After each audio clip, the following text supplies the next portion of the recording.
तर मुसळधार पावसामुळे बारामतीमध्ये नीरा डावा कालवा फुटलेला आहे। ढगफुटी सदृश पाऊस सध्या बारामतीमध्ये कोसळतोय आणि या पावसामुळे अनेक गावांमध्ये पूर परिस्थिती निर्माण झाली आहे। बारामतीत 226 मिलीमीटर पावसाची नोंद झाली आहे आणि या मुसळधार पावसामुळे नीरा डावा कालवा फुटला। अनेक गावांमध्ये या डाव्या कालव्यामुळे पाणी शिरलंय आणि त्यामुळे इथलं जनजीवन पूर्णतः विस्कळीत झालंय। बारामती जवळच्या जळोची गावात सध्या पाणी शिरल्याची घटना घडली आणि बारामती जवळच्या कंबळेश्वर या गावात सुद्धा पाणी शिरलंय।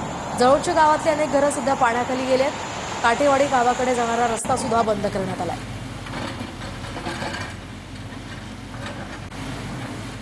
दरम्यान बारामतीत थेट जाऊयात, आमचे प्रतिनिधी प्रदीप कापसे बारामतीत सध्या आहेत। प्रदीप, काय सांगाल? सध्या मोठ्या प्रमाणात या ठिकाणी पाणीच पाणी दिसतंय आणि आताच काही वेळापूर्वी आपण पाहिली इथली परिस्थिती, लोकांचेही हाल होतात। सध्याची काय परिस्थिती आहे? प्रशासनाकडून काय दखल घेतली जाते? मोहिनी, सध्या पाण्याची पातळी जी आहे ती आता कमी व्हायला सुरुवात झालेली आहे। मात्र दुपारपासून जळूच्या रस्त्यावरती खरं तर बारामती शहराकडून येणारा रस्ता आपण पाहतोय की पाण्यातून वाहनं जी आहेत ती वाट काढतात, कारण जवळपास 4 ते 5 ताना वाहनं जी आहेत दोन्ही काठाला अडकून आहेत, त्यामुळे वाहन चालकांची सुद्धा एक दमछाक झालेली आहे। मात्र जसं जसं पुराचं पाणी कमी होतंय तसं आपण पाहतो की वाहनं जे आहेत ते आता काढण्याचं धाडस वाहनधारकांकडून केलं जाते। मात्र दुसऱ्या बाजूला आपण या ठिकाणी समोर पाहिलं तर जळोची गावामधली घरं जी आहेत ती पाण्याखाली गेलेली होती। इथल्या नागरिकांना सुरक्षित ठिकाणी स्थलांतरित करण्यात आलेलं आहे। गावातल्या मंदिरामध्ये या सगळ्या नागरिकांना हलवण्यात आलेला आहे। मात्र दुसऱ्या बाजूला आपण पाहतोय की पुराच्या पाण्यामधून पलीकडच्या बाजूला जाण्यासाठी सुद्धा काही नागरिक जे आहेत ते प्रतीक्षेमध्ये आहेत। आपण पाहतोय की हे अतिधाडस करणं सुद्धा जीवावरती बेतू शकतं। मात्र गेल्या 4 तासांपासून हे सगळे वाहनधारक जे आहेत ते खरं तर या संपूर्ण परिसरामध्ये अडकून पडलेले आहेत, त्यामुळे वाहनं जे आहेत आता रिस्क घेऊन काढली जातात। मात्र बारामती तालुक्यामध्ये जो पाऊस पडलेला आहे त्यामुळे नीरा डावा कालवाचा कॅनल जो आहे तो सुद्धा फुटलेला आहे। अनेक शेतांमधली माती जी आहे ती वाहून गेलेली आहे, अनेक घरांमध्ये पाणी शिरलेलं आहे, त्यामुळे बारामती तालुक्यामधल्या अनेक गावांमधलं जनजीवन जे आहे ते विस्कळीत झालेलं आहे। राज्याचे उपमुख्यमंत्री अजित पवारांकडून प्रशासनाला सूचना देण्यात आलेल्या आहेत। सगळ्यात महत्त्वाचं म्हणजे एनडीआरएफच्या 2 टीम ज्या आहेत अगदी थोड्या वेळात बारामती परिसरामध्ये दाखल होत आहेत। अजित पवार स्वतः या परिस्थितीवरती नियंत्रण ठेवून आहेत आणि प्रशासनाला अजित पवारांकडून सूचना दिल्या जात आहेत। मात्र अजित पवारांकडून रात्रीच्या वेळी सुद्धा कदाचित या संपूर्ण परिस्थितीची पाहणी जी आहे ती केली जाऊ शकते। मात्र अनेक घरांमध्ये पाणी जे आहे ते मोठ्या प्रमाणावरती शिरलेलं होतं, त्यामुळे या सगळ्या नागरिकांना जे आहे ते सुरक्षित ठिकाणी स्थलांतरित करण्यात आलं। आपण पाहतोय की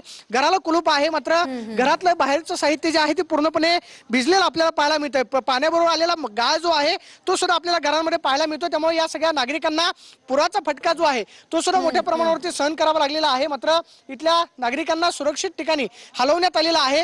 तांदूळवाडी असेल, डोरलेवाडी, त्याचबरोबर काटेवाडीकडे जाणारा रस्ता पूर्णपणे बंद करण्यात आलेला आहे आणि या सगळ्या परिसरामध्ये आपण जर नजर टाकली तर साधारणतः कमरे इतकं पाणी जे आहे ते सुद्धा आपल्याला घराच्या परिसरामध्ये पाहायला मिळतंय। त्यामुळे या परिसरामधून येताना वाहनधारक जे आहे ते जीव मुठीत घालून या काठावरती येताना पाहायला मिळतात। मात्र जळोचीकडे जाणारा हा रस्ता जो आहे तो पूर्णपणे बंद होता, कारण या संपूर्ण रस्त्यावरती पाणी होतं।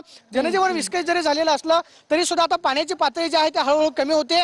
स्वतः या परिस्थितीवरती राज्याचे उपमुख्यमंत्री अजित पवार जे आहेत ते प्रशासनाच्या संपर्कामध्ये आहेत। तहसीलदार असतील, मुख्याधिकारी असतील, इथले स्थानिक अधिकारी जे आहेत त्यांचे नंबर इथल्या स्थानिक नागरिकांना देण्यात आलेले आहे आणि संपर्क करण्याचं आवाहन केलं जातंय। जर कदाचित अत्यावश्यक काम असेल तरच घराबाहेर पडा, अशा प्रकारचे आवाहन केलं जाते। मात्र तुम्ही सुद्धा स्वतःची काळजी घ्या। सध्या अजून सुद्धा तिथे पाऊस पडतोय आणि तुम्ही सुद्धा भिजलेले दिसतात। एकूणच नागरिकांनी सुद्धा स्वतःची काळजी घ्यावी। धन्यवाद दिलेल्या सविस्तर माहितीसाठी। वेळोवेळी या संदर्भातले अपडेट्स घेत राहणार आहोत। आपण ही दृश्य सुद्धा पाहतोय, अनेक गाड्या सुद्धा या पावसामध्ये या पुराच्या पाण्यात वाहून जाताना आपल्याला दिसतात। तर ही इनोवा गाडी आहे, हे ट्रॅक्टर आहे, पूर्णपणे हे जे वाहनं आहेत ती पाण्यामध्ये वाहून जाताना पाहायला मिळतात। अनेक ठिकाणी अशीच परिस्थिती आहे बारामतीतल्या, तरी सुद्धा काही वाहन चालक अशा एवढ्या मोठ्या पाण्यातनं ही वाहनं काढण्याचं धाडस करतात।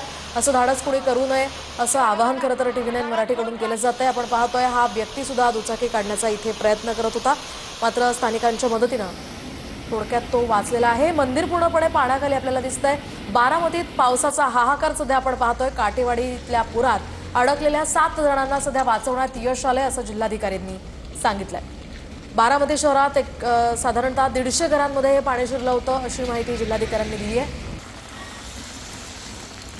तर 19 घरांची पडझड झाल्याची सुद्धा माहिती समोर आली आहे। साधारणतः मोठं नुकसान इथल्या नागरिकांचं यामुळे झालेलं आहे। अनेकांना सुरक्षित ठिकाणी हलवण्यात आलंय।